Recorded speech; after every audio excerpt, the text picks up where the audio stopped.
Everyone's throwing around ideas like we should change this, we should add new products, we should upload this new catalog. And the easiest argument to kind of stop that conversation is just say, let's test it. Let's see what the outcome can be. I was originally running Cristiano Ronaldo's online store. Every single time he would post, we'd have a big influx of sales, and then that would kind of dwindle off 2 days later. The personalities and the impact for driving traffic can be as powerful as possible, but if you can't create that website experience that actually converts people, you're not going to have high retention on those customers that are making that initial purchase. If you're just going to your team and saying CRO is amazing and it's all about learning and it's all about what research we can do, everyone's going to be like, well, research doesn't do anything for us. We want actual conversion. We want results. So like, show us the proof of the results and then we'll sit at the table and listen. People love watching user recordings. Don't know what they're looking for. Don't know why they're watching the user recording, but they're just watching it. It doesn't do anything for you because you're not watching for a specific reason. There's no investigation taking place. A lot of people go like, I want to run personalization because like that's the hype. And if we create a more relevant experience, then it must perform better. But that's not how personalization is derived. Personalization is an outcome of your research. Welcome to another episode of the CRO Hour series by BWO Podcast. Get ready for some fun, insightful conversations about experimentation, user research, and the huge impact that CRO can have in your business. Before we speak to our guest, here's a very quick overview of who we are and what we do. BWO is a leading experience optimization platform that you can use to manage your experimentation program and deliver personalized experiences. One of our most popular offerings is BWO Insights, a platform to analyze user journeys and identify conversion roadblocks.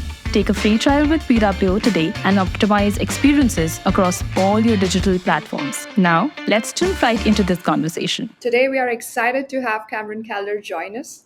Cameron is the founder of Hype Digital and has led CRO program for some of the biggest names, including Travelstart, Interbet, Tiger Wheel Tyre, BMW Motorrad, and many more. With years of experience in CRO, Cameron is the forefront of driving experimentation and data awareness in South Africa. He's also deeply involved in training top teams on building a strong experimentation culture and constructing effective personalization frameworks. His expertise in behavioral research and analysis is shaping the future of how brands understand and engage their audience. Let's dive into his journey and get valuable insights. Hi, Cameron. Welcome to the CRO Hour by VW podcast. Hey, Jinal. Thanks so much for having me. So what's something exciting you are doing on and how's it going? There's a lot of exciting things we're doing at the moment. I think the biggest thing that we're doing in Hype Digital as a company is we've introduced a data analytics offering as part of our business, which was a big move, and a lot of it was led actually from the CRO work that we've been doing. So then conversion rate optimization, or Hype's been around for 7+ years at the moment. So this analytics product is the second wave and second evolution of conversion rate optimization, where we found that a lot of the experiments that we're running on the client side, their data infrastructure is very loose and there's a lot of mismatches on data that needs to be fixed. So we've introduced this as part of our offering to have an army of data analytics consultants that can help us deliver on our clients' data infrastructure needs and make that as accurate from a tracking perspective so that we can actually run these experiments that are telling as accurate numbers as possible. So I'm very excited for that. It's been about a year in the making, and now we're delivering on a number of clients, and you can see the impact. Like as you start running analytics as a service for clients, so do you start seeing better revenue opportunities that potentially was missed, and you can start seeing better reporting from an experimentation side. So that's something I'm very, very excited about. Yes, that's great. Like it will be like a data-driven layer, and on top of it, you'll drive your own CRO and analysis. So I think that's closing the circle, and it will give a more in-depth analysis and more opportunities for driving CRO. Exactly, yeah. So can you tell us, like, what were your initial thoughts when you received this invitation? So, I mean, we've been working with VWO for a number of years now, and we absolutely love the platform. And this is the relationship that we get from the whole VWO team, from not just the marketing team, but also technical side. I think it's a great partnership because like there's a lot of queries that come from the client side, a lot of technical fixes or bugs that we need help on, and you guys have been like amazing to be the partner that solves that. So I think like these chats, like specifically on a podcast where we can expose all the cool things that we're doing as an agency, is like exactly the platform that we want to be on. That's great. We'd love to hear your strategies that you use and like let the audience also learn some from it today. Yeah, for sure. All right. So tell us a bit about your journey and how you got into CRO and like the analytics space that you mentioned.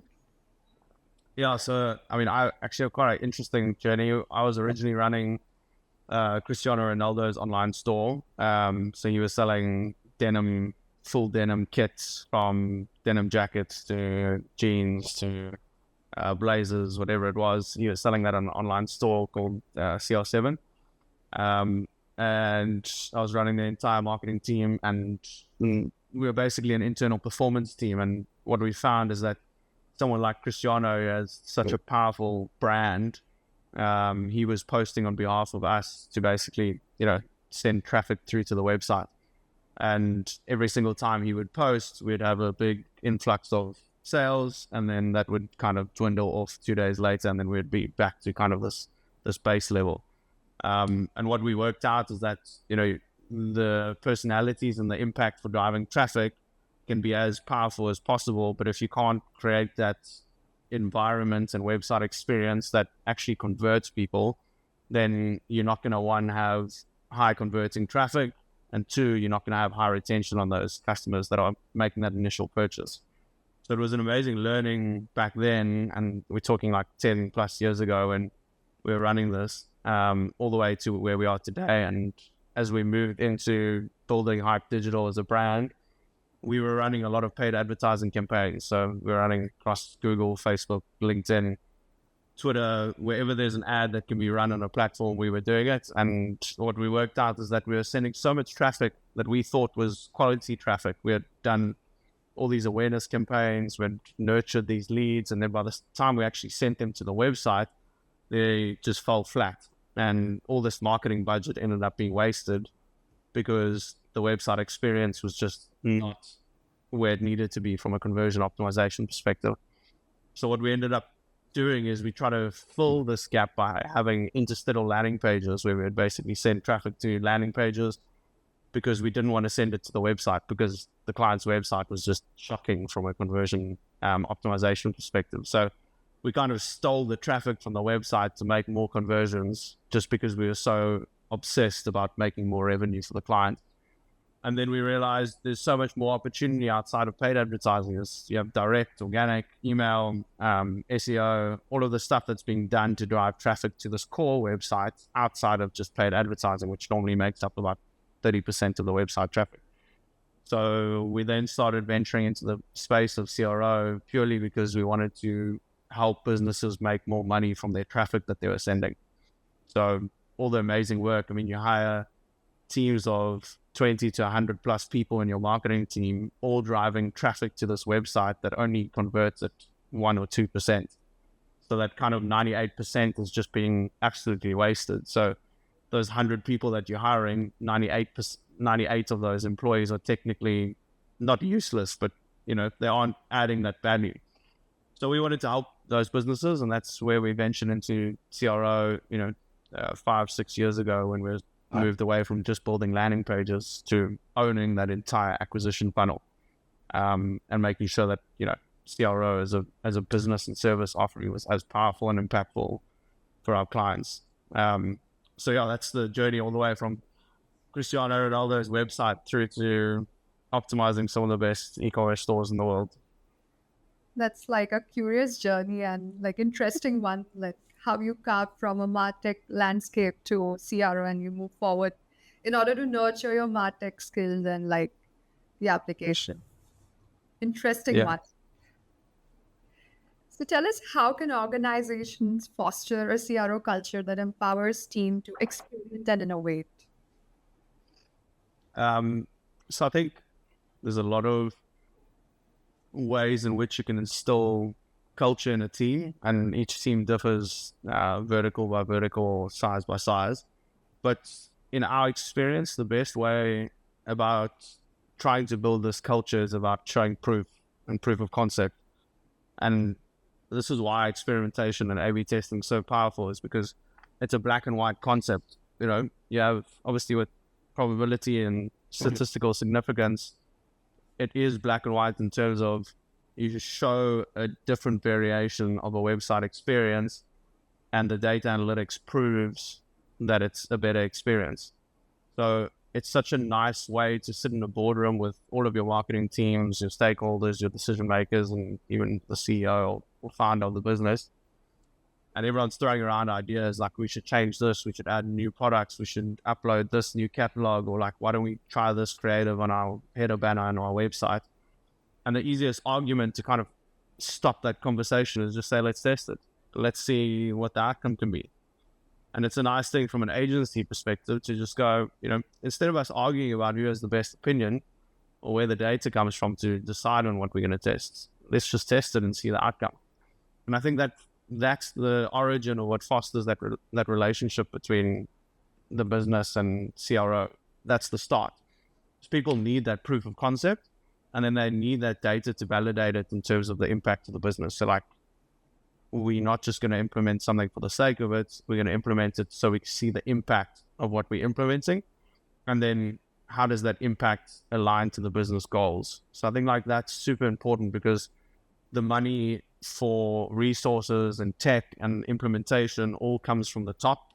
It's always going to be the CFO or finance director who's going to make that decision.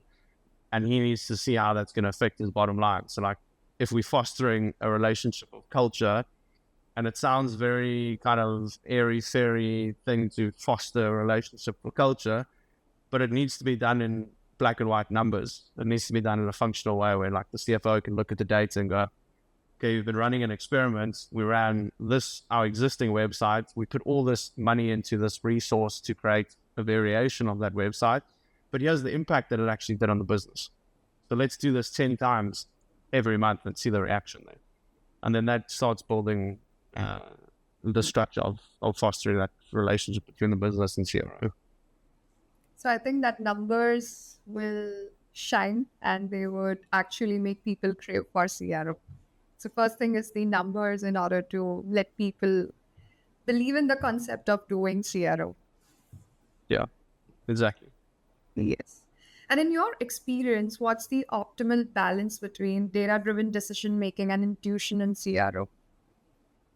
I think the balance comes in like, how are you going to position those two different aspects of like, there's the experience and intuition guides a lot of the strategic decision making during the CRO process. So like, the data is decided based on an actual experiment. So like, you aren't going to use your intuition to decide what variant wins or loses, but the data is going to decide that. The same way as your intuition is going to help you create better experimentation ideas. So like in the research process, that's why we like absolutely obsessed about research, because it's a place for open-ended discussion and strategic decision-making to come in place. And that's all this intuition and experience, is that once you've done all this research, then you can identify based on intuition, like what are the best test ideas to create to solve hypotheses. So that intuition is very much focused on how we optimize that research process. And then the data comes from the actual area where data is valid, is like the statistical significance of an experiment. So like once you run that, that's the place for data. Once the test is ended, what is the ituration of that experiment? And that's where your intuition comes back. And then that cycle kind of continues.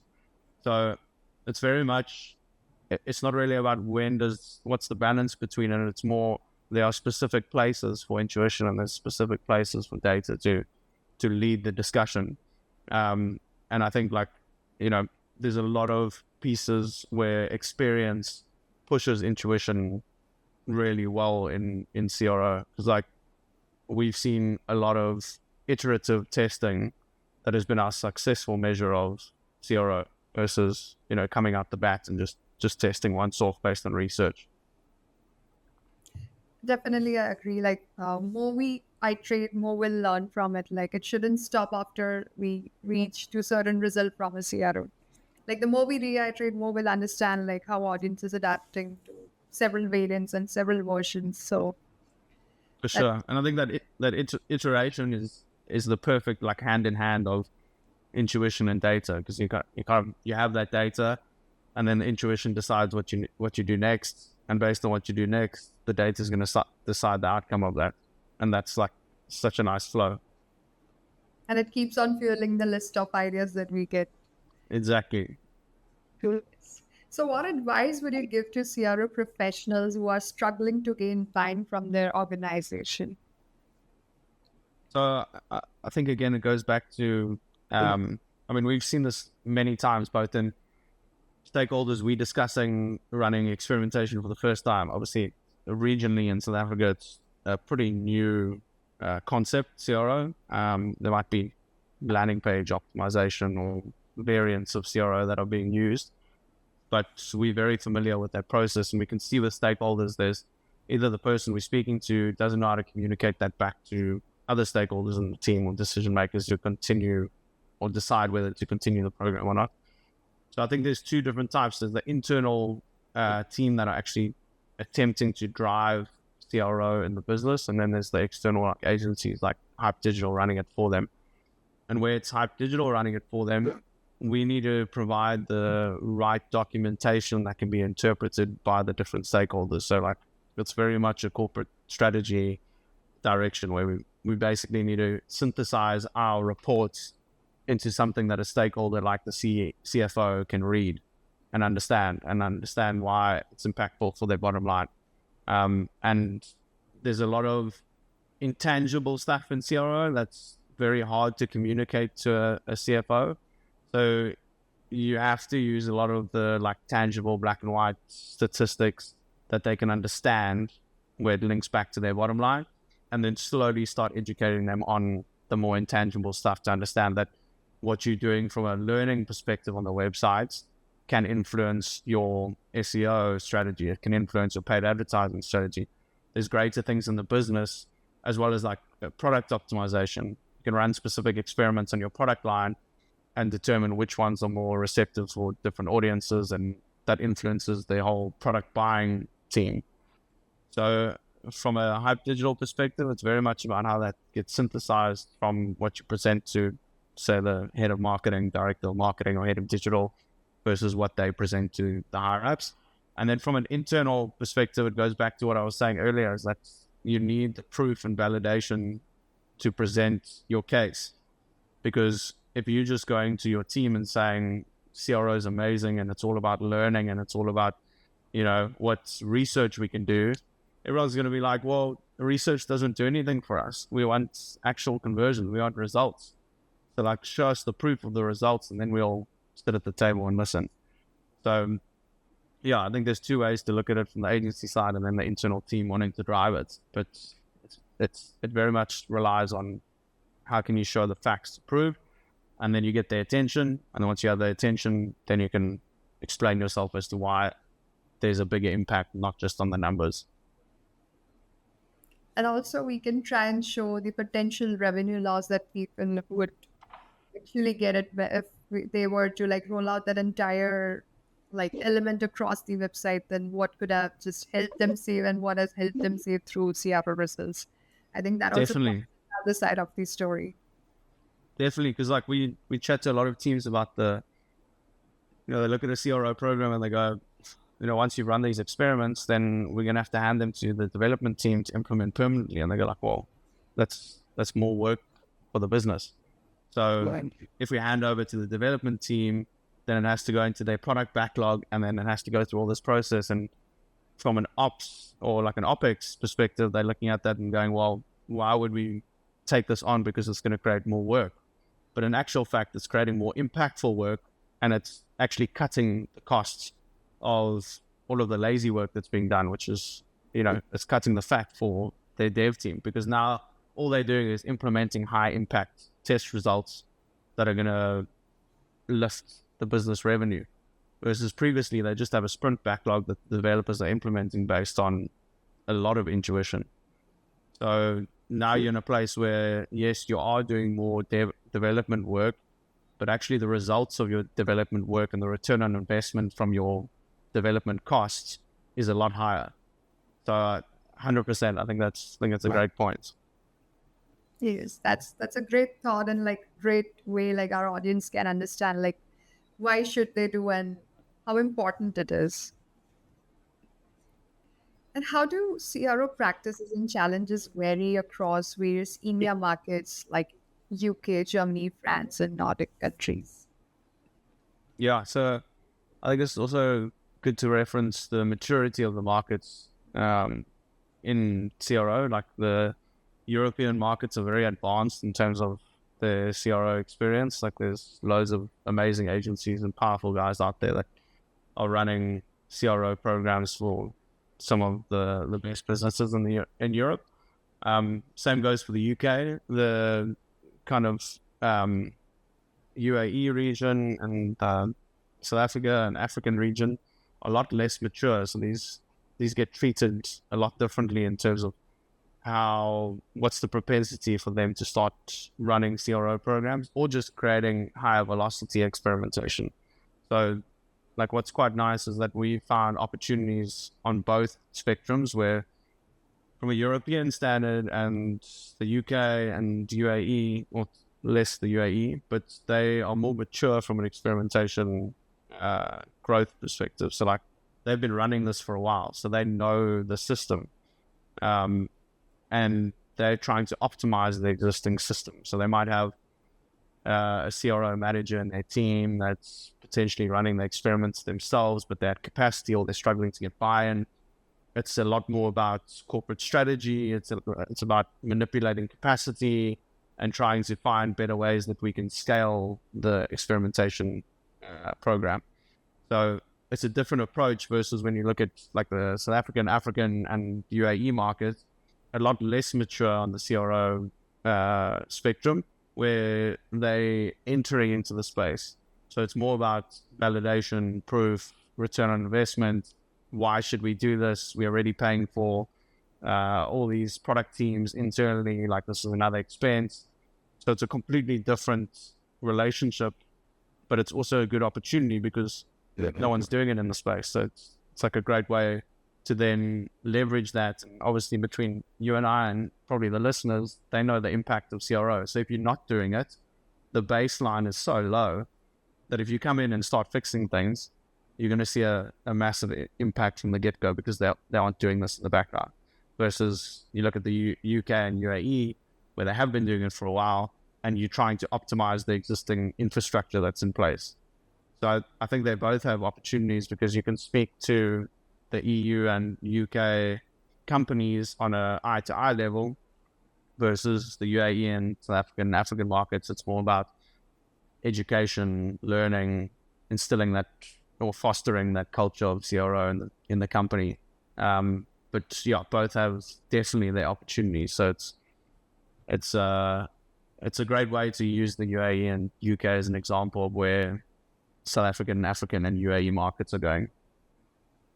Yes, I'm just thinking now how interesting it would be like if you have back-to-back two different meetings that one is sourced out from South Africa and another would be from like the markets you mentioned that are far more mature. So it's like you start from the scratch and justify the need versus you start from the strategic discussion as to why and which test should we run. So there's a lot of variety in it.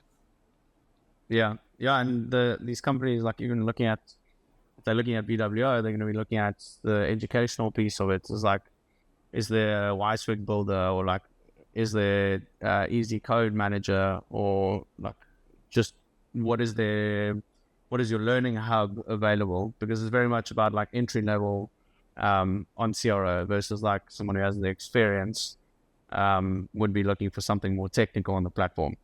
What is the speed, reliability, or is there in-app testing? What is that? How does it integrate into specific tools we have on offer? So it's like, it's very much those different conversations that you're having versus like an experienced market versus the ones that are just entering into the space. Yes.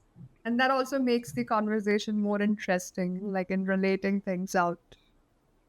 Definitely. How can organizations effectively evaluate and select the right A/B testing tools to maximize their ROI, considering factors we have like data privacy regulations, integrations, then scalability, and like long-term cost effectiveness? Yeah, I think full transparency, like you have to be a partner with the experimentation tools because these are questions that need to be asked to the partner themselves. So VWO is very good. Specifically, I'm not just punting you guys because like we do honestly feel this way. Is that any technical questions about the ability of what we're trying to do from a client side is something that you need to work hand in hand with the clients. With the partner. So it's very much about understanding the needs and requirements from the client side, and then you look at the infrastructure that's involved there. So like in-app testing, for example, like what is the best platform used for that, and then aligning that to the affordability of the company and what level they're at. Because there's a lot you can get away with if you're just starting out.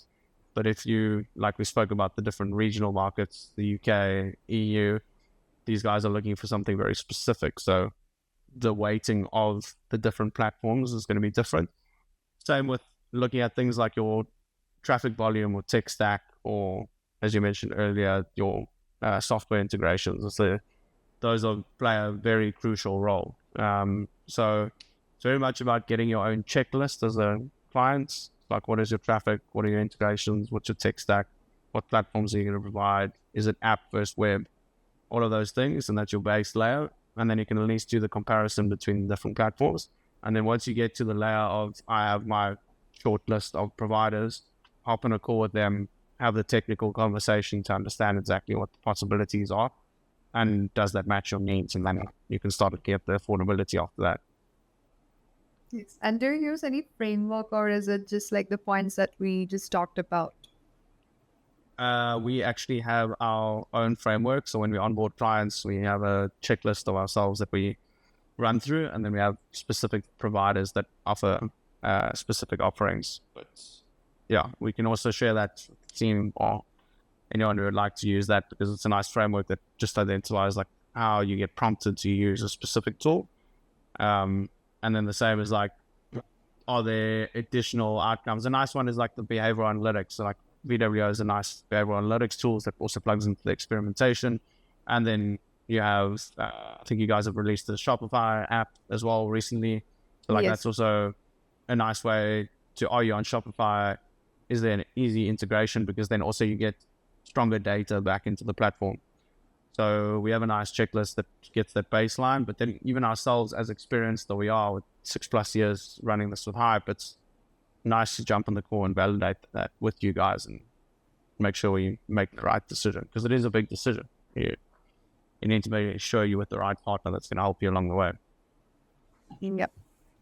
So our listeners who are really looking for a checklist can let Cameron know after the podcast. Yeah, please ask away. Great. So how can organizations, or with the reliance on AI-driven tools for personalized experience, how critical are AI-based features in influencing business decisions when selecting a CRO as a service? And what do you think that absence of these AI capabilities, like would it be a deal breaker in today's situation? Yeah, I think again, it depends on the organization and their goals. I think AI specifically has its place in a number of areas. You guys obviously have Copilots, which is the VWO tool. It's, again, the research process in CRO is, I wouldn't call it a roadblock, but it's something that takes a lot of time in the beginning when you're getting started. And AI streamlines that completely. So like a lot of that time is mitigated through AI that can be analyzed very quickly and can provide insights that are as tangible. The same as like when you're using an AI through a platform like VWO, you guys have all of the test data that's been run for, 100,000 plus experiments that have been run on the platform. So It's very much a way for you to collaborate with the AI as well, so you can get more structured feedback in terms of what you're wanting to run from an experimentation perspective, or how you can structure your data at a research point. That's going to help you move a lot faster. Because us as an agency, we're trying to optimize our operations. So that's our goal. So if AI can streamline that process, which it does through VWO, then that's going to shorten our research from 5 weeks down to 3. And that's a massive cost savings from the business perspective, and you get better results in terms of that analysis. From a company or client side, that can also save time internally, which means you can do a lot more research more frequently versus, currently a lot of people put research on the side and kind of say, I'm going to do it every quarter, but then they don't end up doing it, just completely ignore it. So it's a nice thing to make it, if it's more accessible, it's going to be something that's going to be used a lot more frequently, which is exactly what we want, because if we aren't doing that research as frequently, the market's changing fast, our products are changing, the channels are changing. And if we don't stay abreast of that, then, we're going to fall behind and we're going to be running less efficient experiments.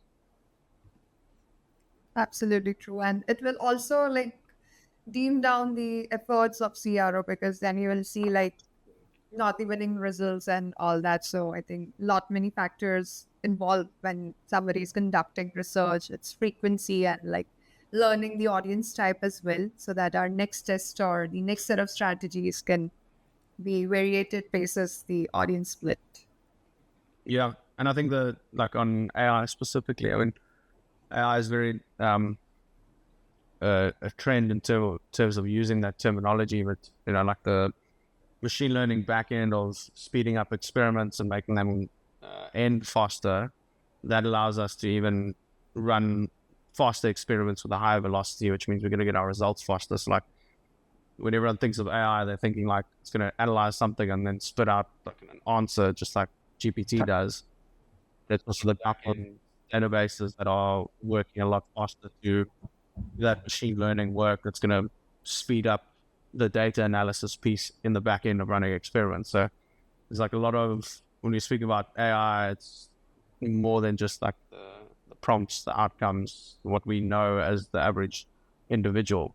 So from that machine learning perspective, that's going to be a massive thing that we're going to have to watch out for, that tools offer and how accurate that data is from an output perspective, because that's exactly what we want as a business. We want faster results, higher impact, and better insights that are driving those experiments. Yes, and can you imagine world without AI now? Because earlier it was not so much hype, but now is it possible that we can imagine absence of AI in our CRO practice? It will be back to the Stone Ages, or at least it will feel that way. And we're going to be more and more entrenched in the way that we do things with AI. And once that system's running, it's going to be very difficult to pull away from it.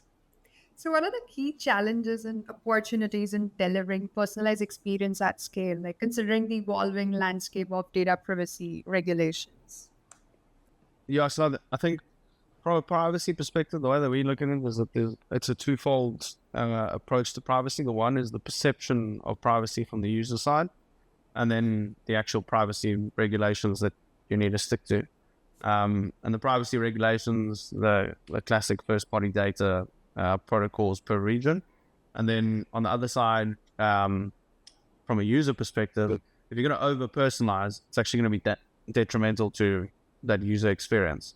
So the way that we look at personalization is exactly the same way as we look at experimentation. Everything needs to derive from a hypothesis that's derived from or originated from research.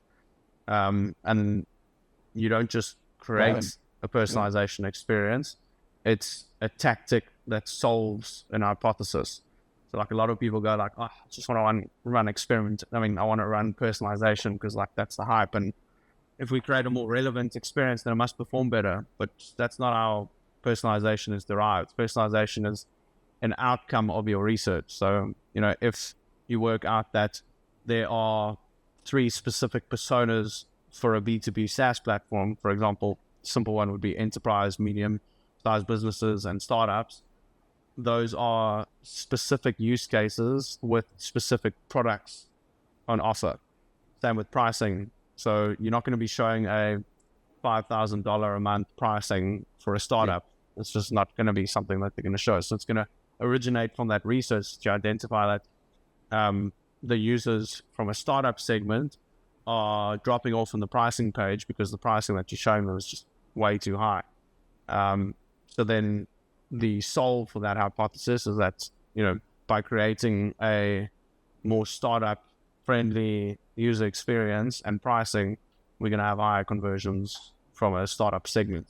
And then how do we solve that is we create a startup specific pricing page for employees based on X, or it can be a slider just like you guys have on your pricing page with the amount of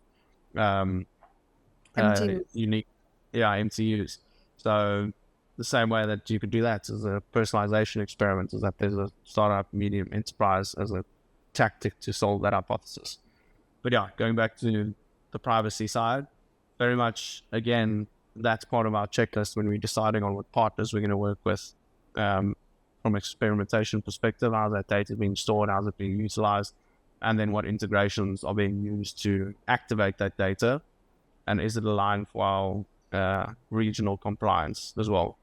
But I think it's, when people think about privacy, it's very much normally about legislational privacy and not thinking about the privacy of the actual users that arrive on the site and feel over personalized, because that with that first party data, that is something that can be done where it's, you can arrive on the sites and they can say, hey, Jinal, welcome back. And everyone's like, well, how did you get this? This is not right. So there's also that perspective, is the perception of the privacy by the brand. And like you mentioned, it's interesting that over personalization also yields negative results, because it actually deteriorates the private space and it becomes too much that people are running after the visitors. It appears to be like that, like strategies designed that it's running after you. Definitely. And again, going back to the hypothesis, like, you're not going to, what is the purpose of putting the person's name on the website? There needs to be a very strong validation from research to identify, like, why that's the specific personalization campaign you're going to be running on the site, which is probably going to be prioritized last on your PXL framework. Yes. I think you covered interesting use case as well about these startups and the pricing. So those who are listening us would have definitely captured one tip from here on how to personalize and like when not to personalize. So given the increasing complexity of digital marketing landscapes and like rapid evolution of behavior of consumers, like what are the common initial hiccups that business face when they have decided like they should be implementing strategies for CROs? Yeah, I don't know if I would agree that it's getting more complex. I think there's a lot more available to decide, which could be a complexity in terms of, how do people run their marketing operations when there's loads of potential marketing channels that can be activated. But I think now more than ever, just like on CRO, look at CRO 5 years ago, the ability for someone to run experiments was just not there. Even look back maybe 10 years, you just don't have that. The complexity there was, well, we don't have the skill set. We don't even know what CRO is, never mind whether we can activate it or not.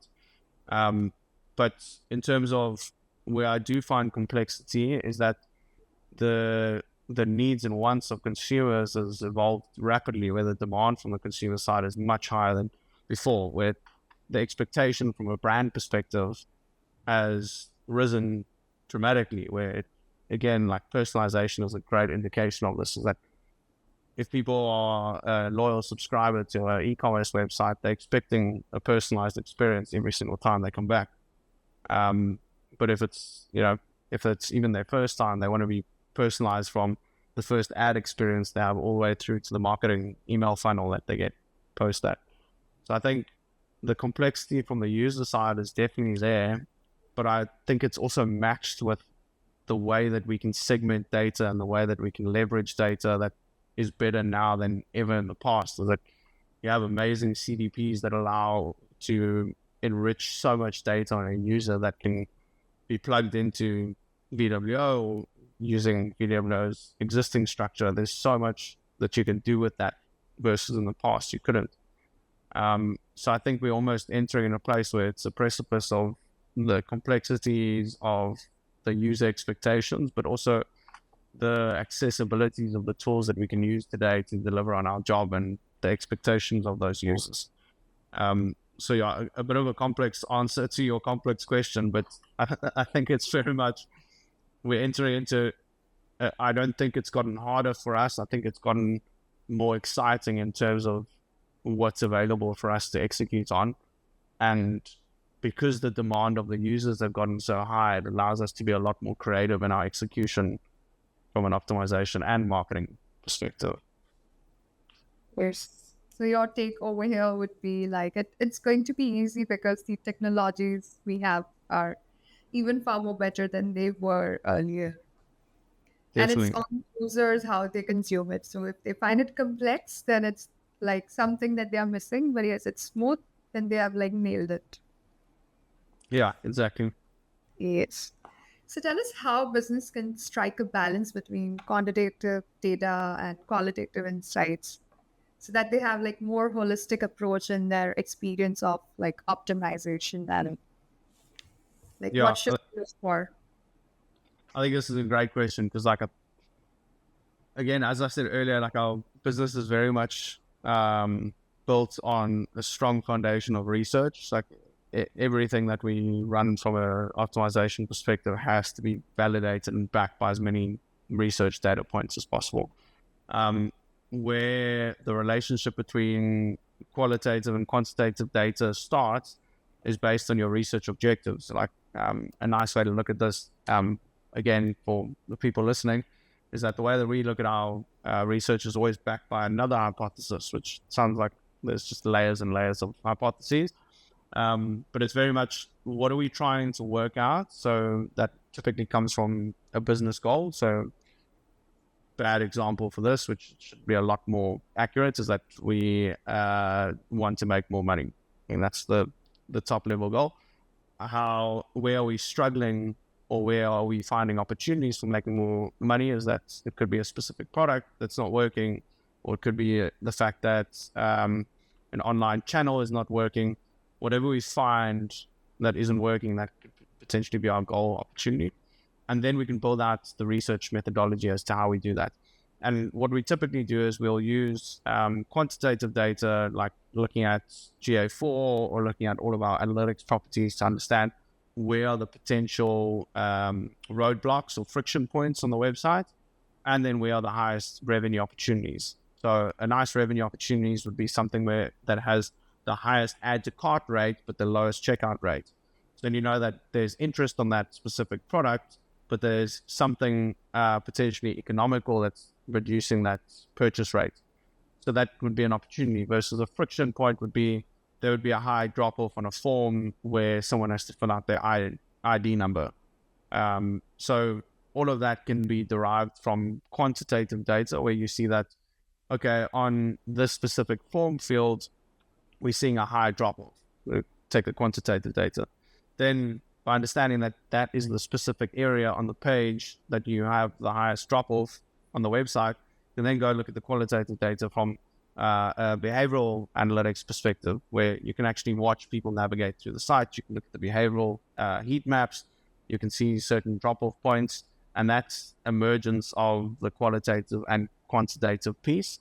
And you can start building hypotheses to go into the customer interviews. So then you can start going more qualitative, where you have users on a call. You can do the user interviews and understand exactly what is it about the identification number that you don't like. And, you know, those answers could be, well, my privacy, again, speaking back about privacy, I don't want to give my ID number to this brand because you guys are going to use it for marketing purposes, or it's too personal information. And then that draws that line of, okay, we found an initial problem with quantitative. Now we can use the qualitative to understand the why. So what was the initial problem from the quantitative data? Why has this occurred? From the qualitative data, we can get a lot more abstract feedback from the user.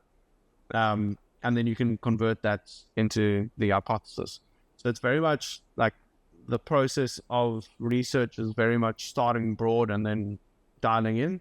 Because if you do it in the inverse and you start with qualitative, you're going to ask a whole bunch of customers a whole bunch of random questions that aren't backed by anything. And you're just going like, well, do you like our product? Do you not like our products? What don't you like? What do you like? And then suddenly you're just asking a whole bunch of questions and you have a data information overload versus guiding the research with the hypotheses, which is derived from typically quantitative. So from our perspective, we use the quantitative data to understand where and what is the problem, and then use the qualitative to understand the why. And that leads to us building out the hypotheses. So again, the privacy concern example with the ID, do we need the ID? What's so important about the identification number? Okay, and then if from a business perspective, you identify that we do need an ID number, otherwise we can't register this individual on our platform.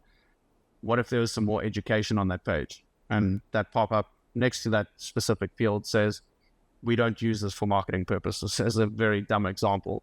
But we don't use this for marketing purposes. We store this data in order for you to get access to our platform because the government says so. And then you at least understand like that's a potential solve for all of that because it's derived from the qualitative data that told us the privacy concern, and it came from the quantitative data where we find the potential highest friction points on the website being the ID number. I think that's a great example as well over here, like when to use and how to minimize the research efforts as well. If not used judiciously, it would be like spending hours together on like understanding one hypothesis or like driving data behind that one hypothesis on change. Yeah. And a lot of people, I mean, the best distraction for that, is from a qualitative data perspective, people love watching user recordings of videos going through the site. It's just like it's a weird thing. Once you install something like BWO, behavioral tracking or Clarity or Hotjar, whatever it is, people immediately go to the video recording and just start watching. Don't know what they're looking for. Don't know why they're watching the user recording, but they're just watching it. And it doesn't do anything for you because you're not watching for a specific reason. There's no investigation taking place. You're just watching for the purpose of watching.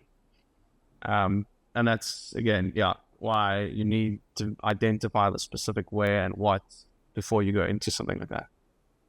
So there should be some problem that makes us look into that specific like target of like quantitative analysis. Otherwise, it would just be like sitting for something and like expecting nothing out of it. If we get it, it's good. Otherwise, we return back. So it just becomes like that story.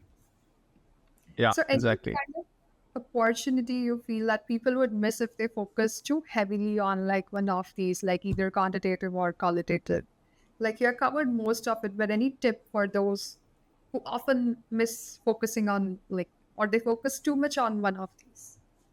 Yeah, I guess the biggest thing is to understand like why you're looking at it, because a lot of people don't ask as simple of a question as that. So that you look at GA4 and you have all these different cohorts analysis, you have these different reporting segments, and you can overanalyze on the GA4 side, but all of it's going to be derived from hypotheses. Again, it's like your research even needs hypotheses to understand like what is the purpose of your investigation. Because you can just look at something, for example, like an add to cart abandonment rate, which everyone panics about. We go into like Shopify and there's like a big red flag saying like, oh my goodness, you got $100,000 in abandoned carts. But it's like, okay, well, that's just an industry benchmark. Obviously, we want to change that, but everyone's going to focus on the alarming thing versus trying to find the actual problem of that. So it's very much about how can you find that potential problem, and that's why we do use GA4 for a number of tools, like just starting out with a simple funnel analysis, and then going into segmentation of a funnel analysis, and then looking at basic metrics like drop-off, exit rate, bounce rate, all of those kind of things. And then you can at least see your page flow from a user behavior perspective. And then you can find the page breakdown, which is the highest one. So if you do see that the add to cart is the highest drop-off point, that doesn't tell us much, because that's just saying that, you know, people have added to cart, but they haven't followed through on the transaction. So then going into actually like what specific segments on the add to cart have the highest drop-off, or what are the specific channel sources that have the highest add to cart, or what was the highest products that were added to cart that actually had the drop-off, because then you can start understanding is actually what is causing that add to cart. Because if you just look at it and go like, add to cart, terrible. It's not the add to cart that's wrong. It's the potential users that are on it, or the potential products that are being added to carts, or the source of traffic that's going through. So looking at things in aggregation is a bad idea, because it gives you too broad of a helicopter view of your data versus understanding exactly how you can segment that. And then once you've segmented all of that, then you need to understand like what is the actual problem. Because if you look at if you have a furniture brand, for example, and you have like the highest add to cart drop off is on couches, lounges, whatever it may be, then you can just look at that and go, that's the worst product. But then if you don't look at the behavioral data, there could be a button not working on that page, and then that's why it's the highest drop off. So like it's good to overlay the two and understand like what is the what and where, and then going into like why is this problem actually occurring. And that's where behavioral analytics is like a great one, plus obviously asking your customers and identifying what the actual problem is. And then you can start looking at, okay, is this product actually shit? And then that must be the problem why people aren't adding to cart. Yes, I think another great example we heard from you about how to prioritize both of them. Like, even we need to look at the product reports to understand how things work. So, all right. Any final thoughts you'd like to share with our audience before we conclude and jump to rapid fire? I think it's just to recap again, it's very much about creating a methodology for yourselves that you can work into to create a framework that runs your CRO program. And then again, validating all that work with statistical numbers that back it up, so you can present to all the stakeholders and decision makers for these approvals. Cool. We move our gears to rapid fire round. If you were starting a career in CRO today, what's one thing you'd do differently? That's a good question.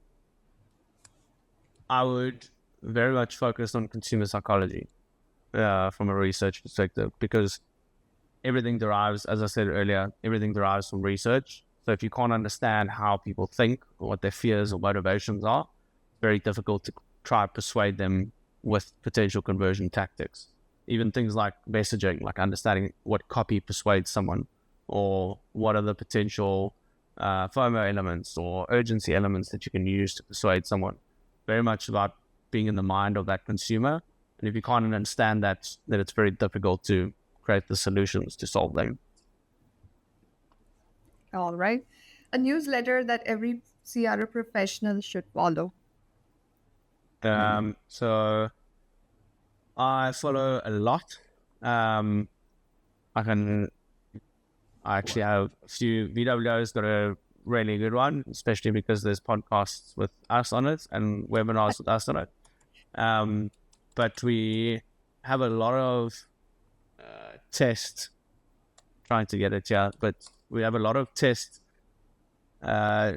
Jacob Lanowski, he has like a really nice one in terms of all of his failed and winning experiments, because they're also backed by actual experiments.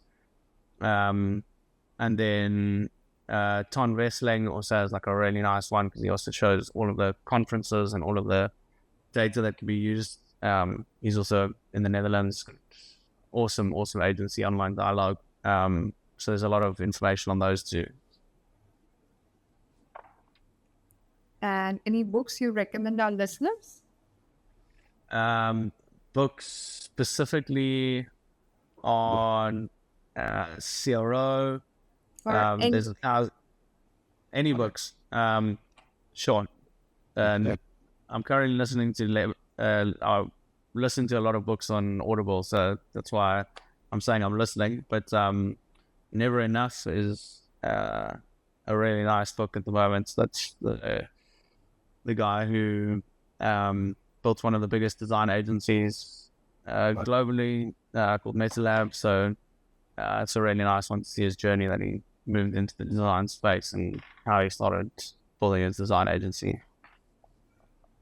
And I think the title is also wonderful, Never Enough. Yeah, exactly. What's your go-to travel destination in Africa or Europe?